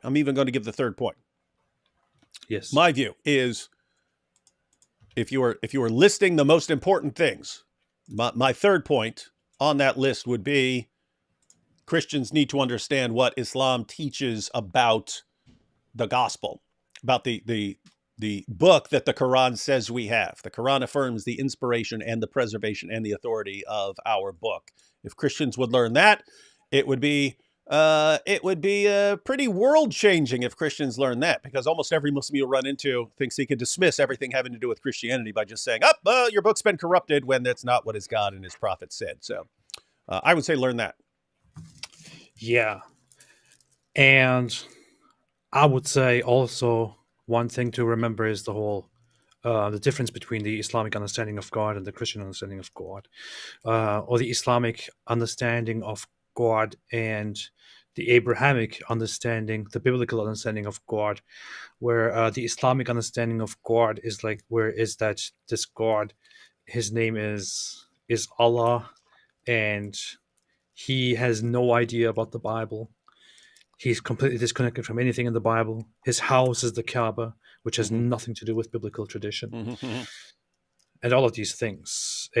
Which is why I made several videos on that I think, like, everyone, I want to show those videos to everyone who thinks they need to learn a little bit of stuff about Islam. No, because you're an atheist and no one's going to listen to you on this stuff. All right. Yeah. Whose premature cynicism and skepticism have driven them into the towers of Babel, constructed by the avatars of the resentful intellect. Yeah. Is there someone in the Muslim world willing to build an electronic system to bring people from the Sunni and Shiite community together? This is very important. Build this right now. Because there's just no system in the world where Sunnis and Shias can interact with each other and have discussions. Could you imagine if someone built a platform where they could have discussions? Eh? Why has no one done this? Platform. Call it Muslim Pen Pals. You need to get the domain muslimpenpals.com. Man. Oh, boy. Oh, hang on. DJ here says, screaming at Hamas. I told you to become pen pals, eh? Oh, man. Stop making fun of the guy. Bulldozer here. Also, the Khyber Pass produces some cool fire sticks. Mm-hmm. Okay. What's that mean? I have no idea. Yeah, I don't know. What's that mean? What's that mean, Bulldozer? I don't know. Let's see.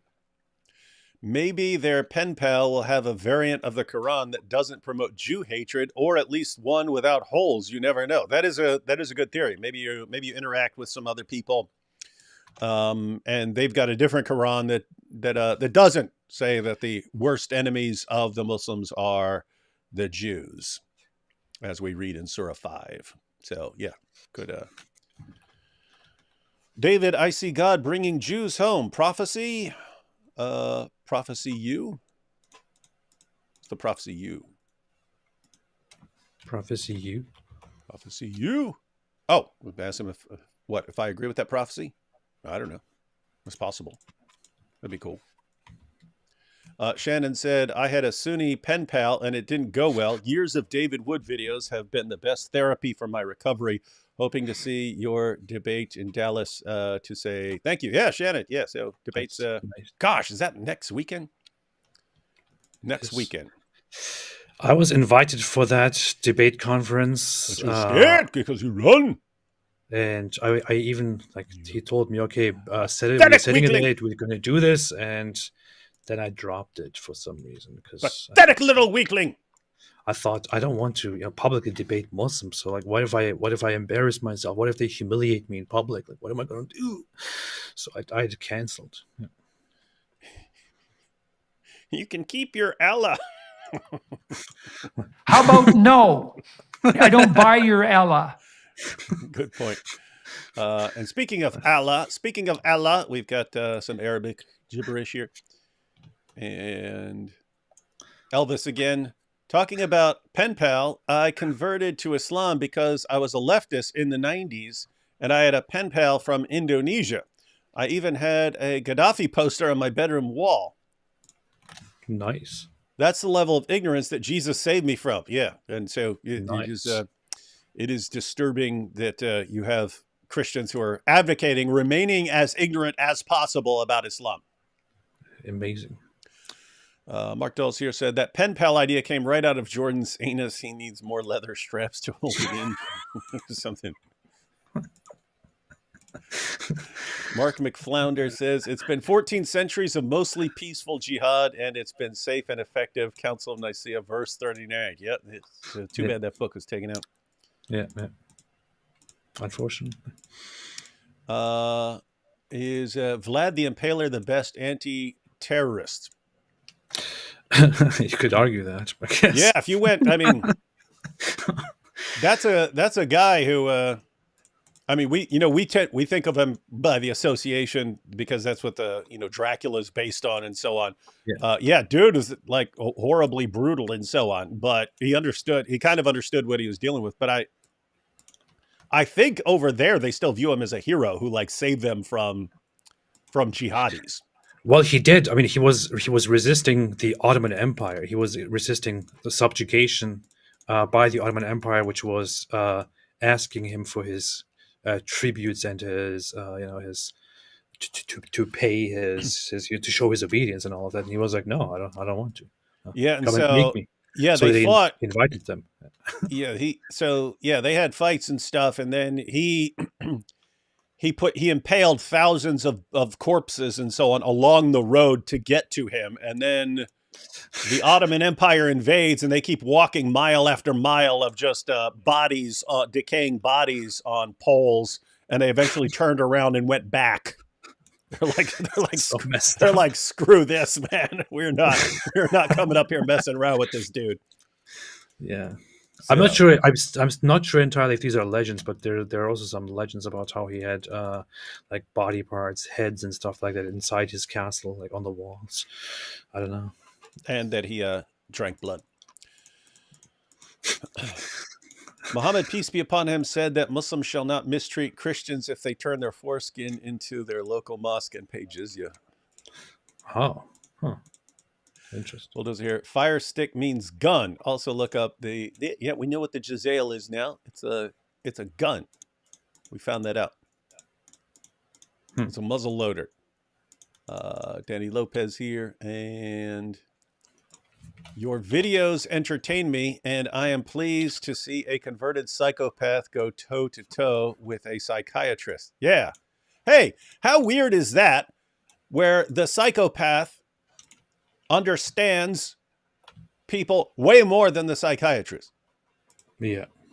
Terrible. Why? Because we both spend our entire lives reading other people. I'm just not influenced by emotions.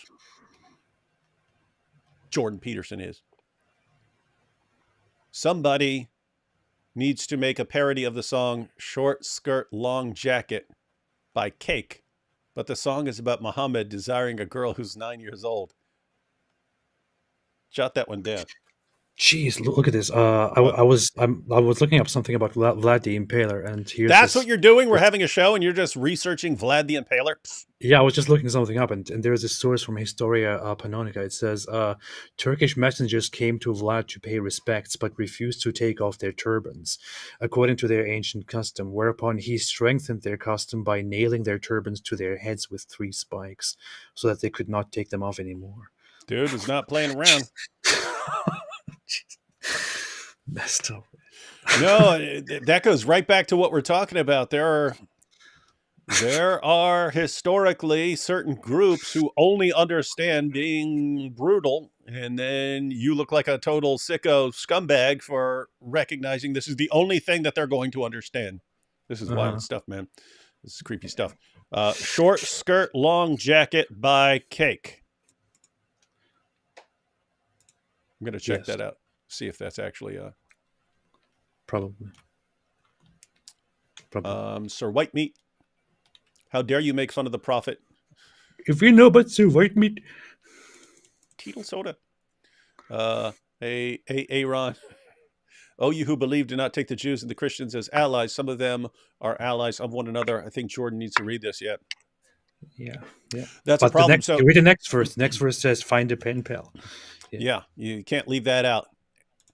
Yeah. And notice you've got some translations that translates because the word there is awliya, and some translators translate that as friends. Some say no. When we point it out and say, hey, this says don't take Jews and Christians as friends; they are friends of each other. The response is, oh no, it says allies. It's like they'll say it means allies or protectors, and it's like, wait a minute, don't take Jews and Christians as allies. I don't buy your allies. Yeah, or don't take them as protectors. So what? Police officers. Yeah, like doctors don't allow that sort of thing. There's also another theory where friend in that case means don't take them as friends, means don't take them as pen pals, because they are pen pals of one another. That's what it means. Yeah. San here says, I got myself a Muslim pen pal, but it didn't go well. Every attempt at productive conversation ended with him talking about the leather strap of the anus. Gosh, stop it. How are you encouraging this? He keeps using the same joke over and over, but like with a different lead in. It's the same punchline every time. In Defenders of the West, Raymond Ibrahim talks about Vlad Dracula, the Dread Lord Impaler, also men like Skinnerberg, and yeah. No, I mean Skinnerberg was the Albanian guy. Keep in mind, the jihadis spent a long time trying to take Europe, and it was often some brutal people who didn't let them. David, do a skit where a Muslim and a Jew are pen pal. We should play the clip of Jordan Peterson and then do a little skit. Hey, that's a good idea. With Shake Your Booty, and you guys are writing letters. Where a Muslim and a Jew are pen pals, and when the Jew goes to get the letter from the mailbox, he gets something else.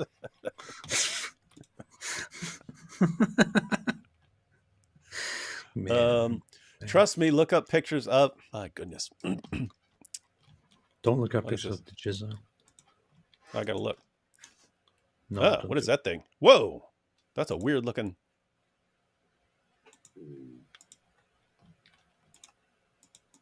Huh.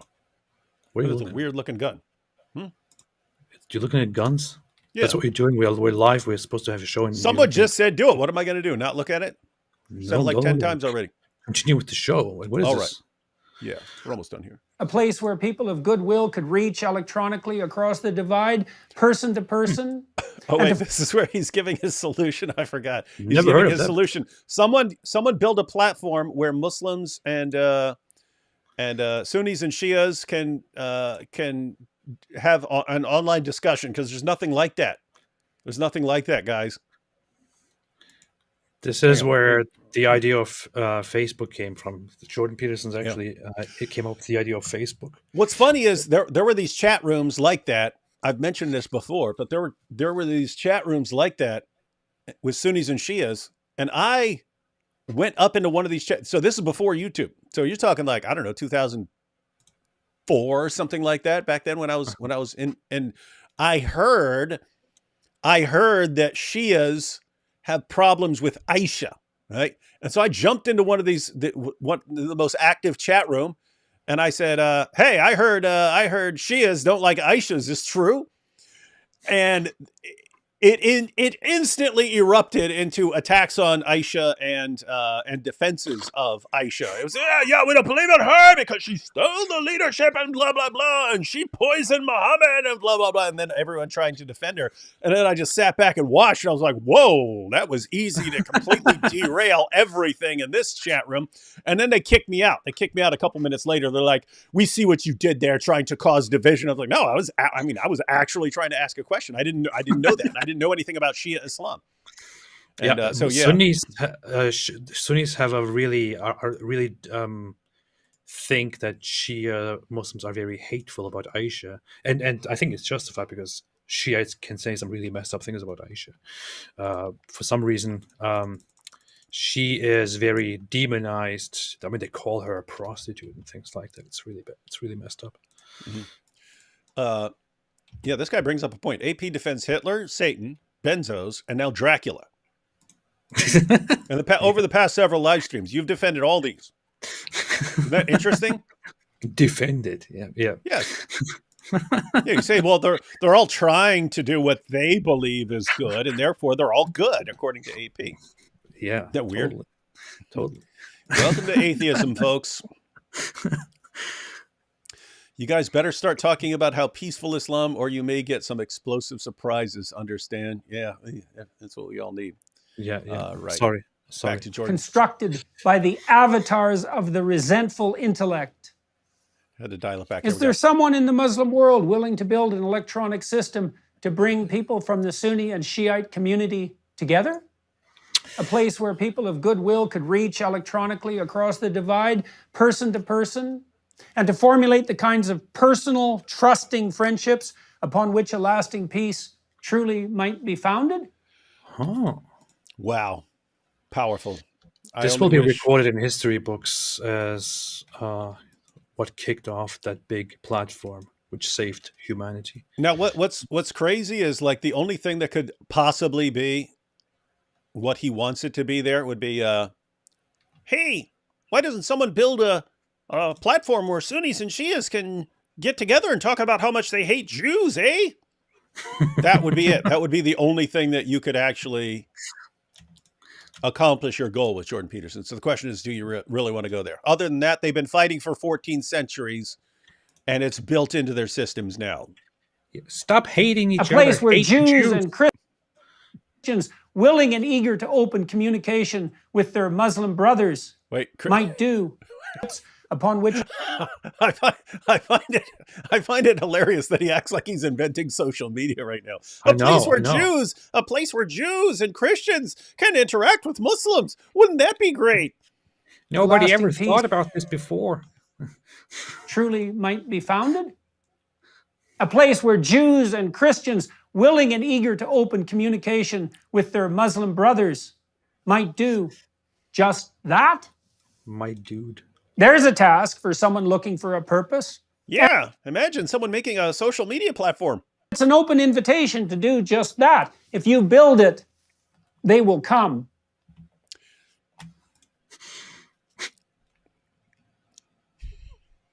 Yeah. If you build a discussion board for Sunnis, Shias, Christians, and Jews to have conversations, people will flock to it. This is a brilliant He's idea. He's solving all the world's problems right now. All right. Everything. Yeah. If you build it, get in touch with me. You'll figure out how to do it. Yeah, you do it. Let's message him. Hey, Jordan, we figured out how to build this. And I'll publicize it. Wow, he's going to help. He's going to help. Thank you, You're welcome. all my Muslim listeners, watchers, and readers, for your kind attention and patience. I wish you well as you strive to become the light in the world that your faith truly demands. Yeah. Let's see if we can unite as people of the book and negotiate our way. Wait, he's people of the book too? He's in there? Let's see if we can unite as people of the we? No, he is not people of the book. He is. He just said he is. Muslims are not people of the book. You're not getting it right, Jordan. He doesn't know the basics of the basics. Let me dial this up. Let me dial this back. This is at the very end, last couple seconds. Light in the world that your faith truly demands. Let's see if we can unite as people of the book and negotiate our way toward the paradise that we might truly and jointly attain. I'm really wondering, did anybody tell him, since this came out, did anybody tell him so far that people of the book does not mean Muslims, Christians, and Jews? Did somebody tell him that according to Muslims, people of the book are the others, not themselves? Did somebody tell him this? I mean, this is he used it several times now, and he used that for his major rhetoric here, for his message here. He should have known the basics on that. Yeah, and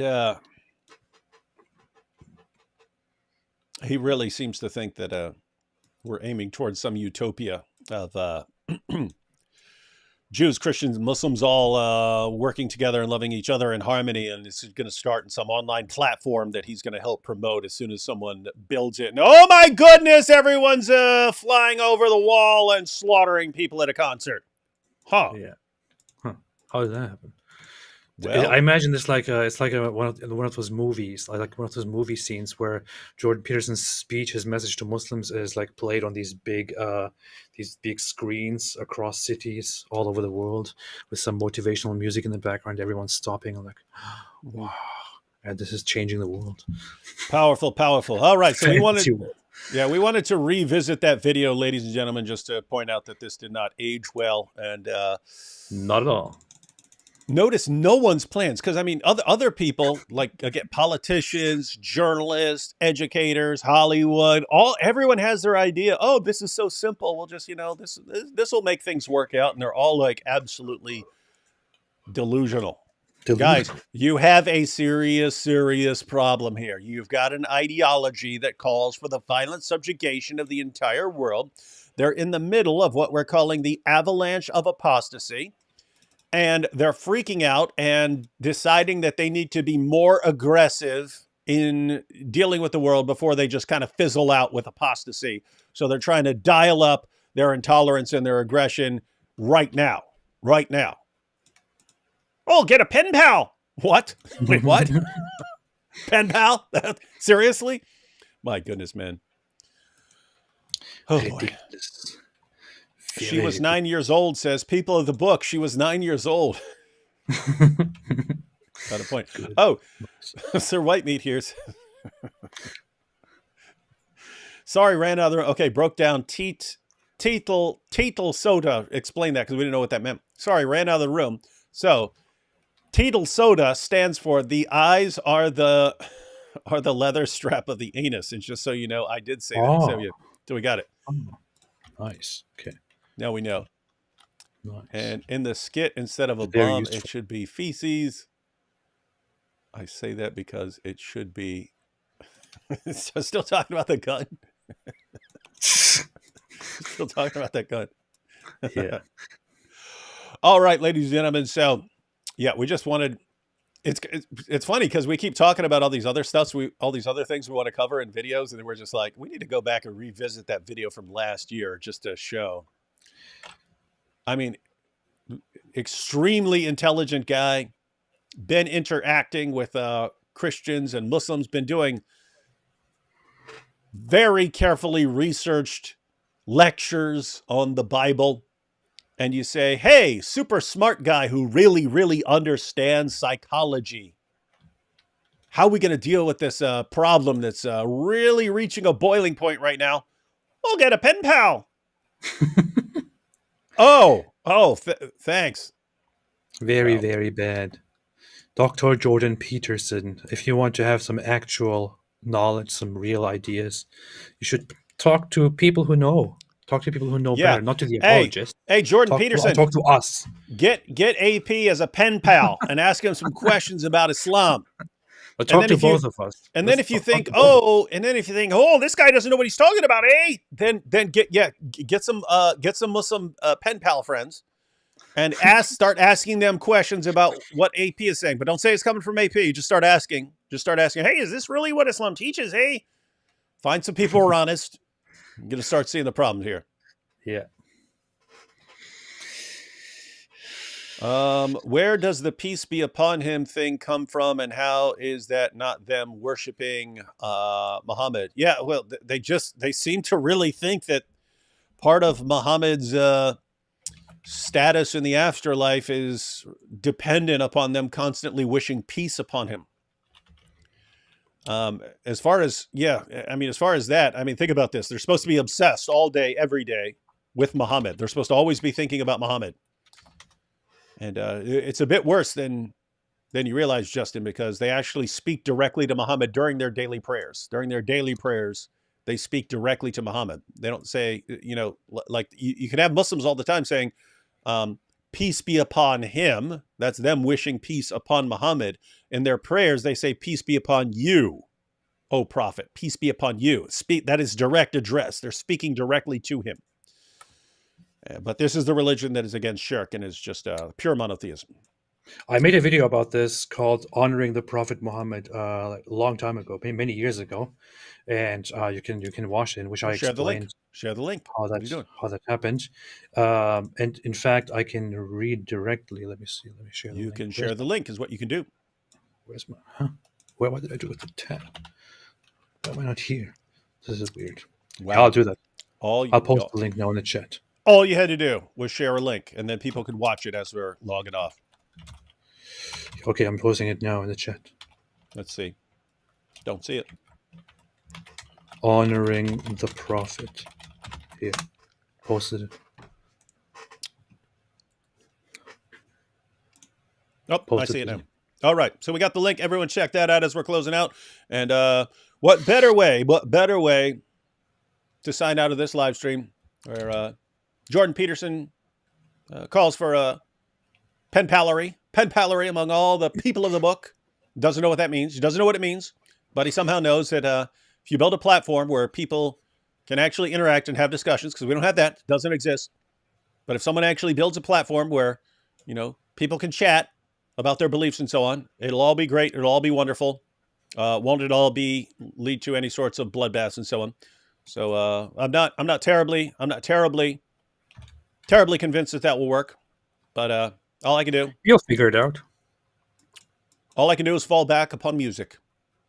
Ain't gonna follow no child molester, sex offender, private pretender. Ain't gonna follow no child molester. Islam's not for me.